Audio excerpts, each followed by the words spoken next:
नमस्कार दोस्तों, आप सभी को मैं Avinash Kumar learning path YouTube channel पे स्वागत करता हूं। अगर ये चैनल पे नया है तो कृपया चैनल को लाइक एंड सब्सक्राइब जरूर करें।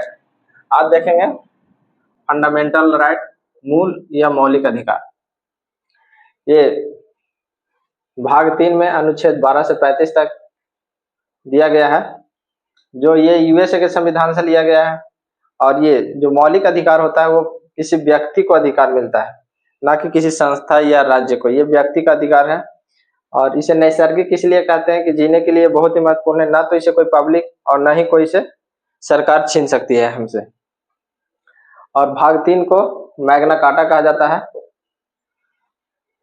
और पहली बार इसका चर्चा 1931 में कराची अधिवेशन में किया गया था। इसे निलंबन किया जा राष्ट्रपति के द्वारा निलंबित भी किया जा सकता है और इस पर प्रतिबंध संसद है जो इस पर प्रतिबंध लगा सकती है। संसद प्रतिबंध लगा सकती है और एक लिमिट में ही प्रतिबंध लगा सकती है। इसके लिए इसका रक्षक बनाया गया है सुप्रीम कोर्ट और हाई कोर्ट को।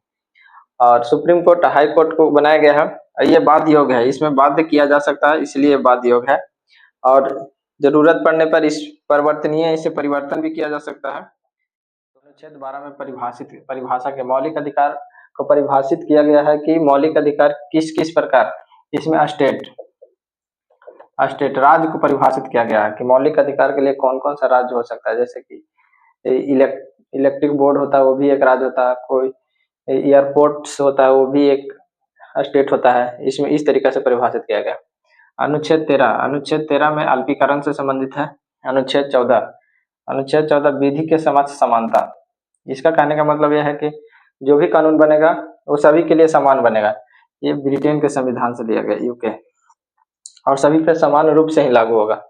अनुच्छेद 15 ये कहता है कि धर्म, मूल वंश, जाति, लिंग, जन्म स्थान के स्थान पे किसी के साथ भेदभाव नहीं किया जा सकता है। यह अनुच्छेद 15 कहता है। अनुच्छेद 16 अवसर की समानता।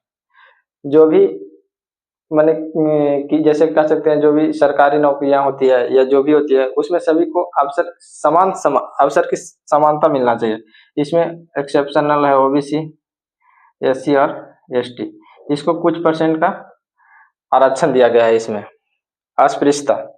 अनुच्छेद 17 यह छुआछूत के अंत से संबंधित है। अगर ऐसा भी कोई भी मानता है तो वो दंडनीय अपराध की श्रेणी में रखा गया है। उपाधियों का अंत। अनुच्छेद 18 है उपाधियों का अंत।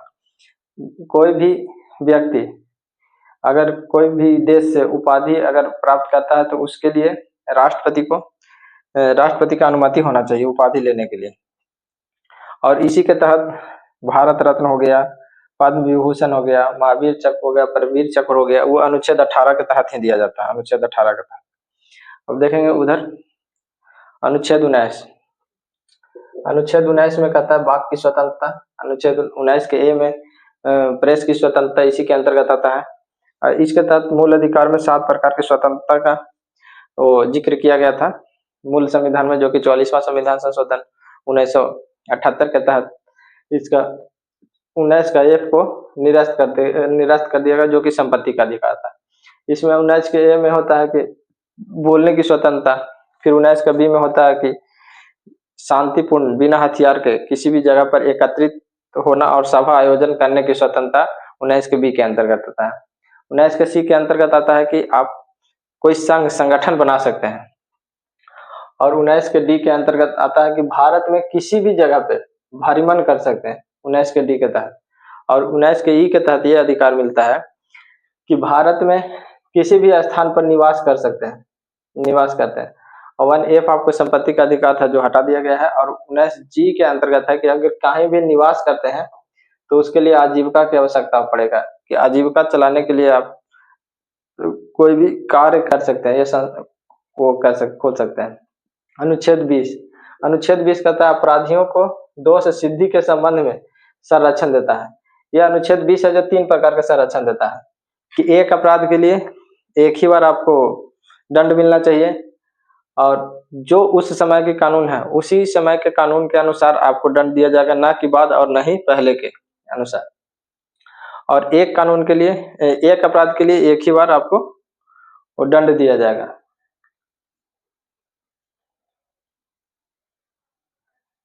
अनुच्छेद 21 में प्राण एवं दैहिक स्वतंत्रता।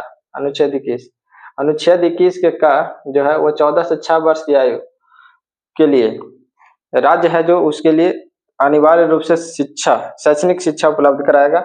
यह 86वां संविधान संशोधन 2002 में यह संशोधित करके 21 का ए जोड़ा गया। अनुच्छेद 22 कुछ दशाओं में गिरफ्तारी और निरोध से संरक्षण, इसमें भी 3 प्रकार का अधिकार दिया गया है। हिरासत में जिस समय किसी व्यक्ति को अगर लेते हैं तो उसका रीजन बताना पड़ेगा कि किस कारण से आप उस व्यक्ति को हिरासत में ले रहे हैं। दूसरा है कि 24 घंटा के अंदर मजिस्ट्रेट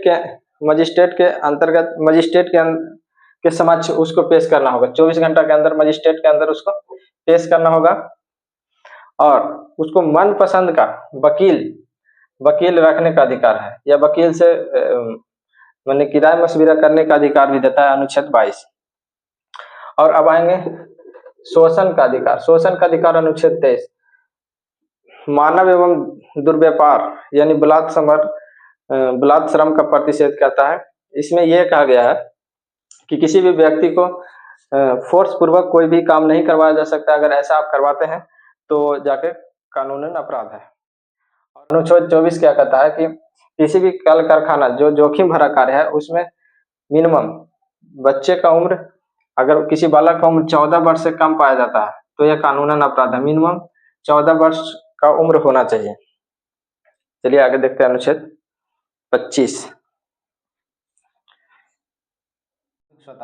धार्मिक स्वतंत्रता के अंतर्गत आता है अनुच्छेद 25 से लेकर अनुच्छेद 28 तक। अनुच्छेद 25 से अनुच्छेद 28 इसमें 25 में कहा गया है अंतःकरण यानी कि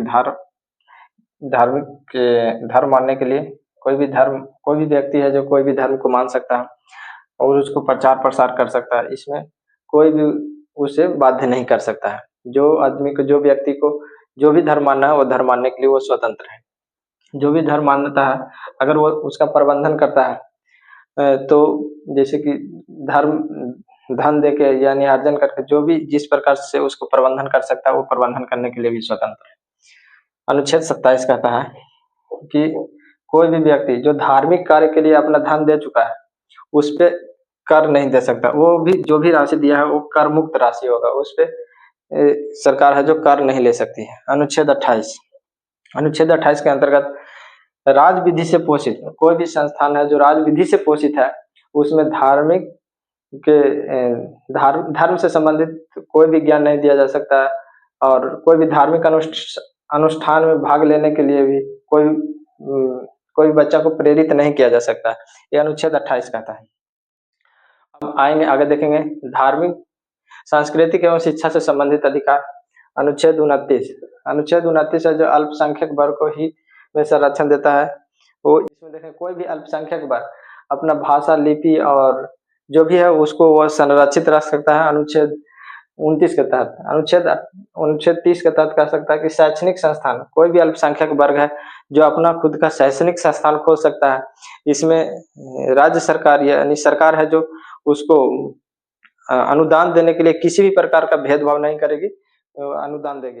32 कहता है कि संवैधानिक उपचार अनुच्छेद 32 संवैधानिक उपचार। बी.आर. अम्बेडकर ने अनुच्छेद 32 को ही संविधान के आत्मा कहे थे कि यह संविधान के आत्मा है क्योंकि जो भी मौलिक अधिकार से संबंधित अगर अतिक्रमण होता है या आप पे कुछ होता है तो आप डायरेक्ट सुप्रीम कोर्ट में जा सकते हैं। इसके अंतर्गत सुप्रीम कोर्ट 5 प्रकार के रिट जारी करती है।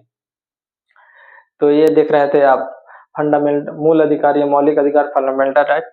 अगर आप लोग का ये वीडियो अच्छा लगा हो, आपके लिए अगर हेल्पफुल हो तो कृपया चैनल को लाइक एंड सब्सक्राइब जरूर करें। आज के लिए इतना ही। जय हिंद, फिर मिलते हैं।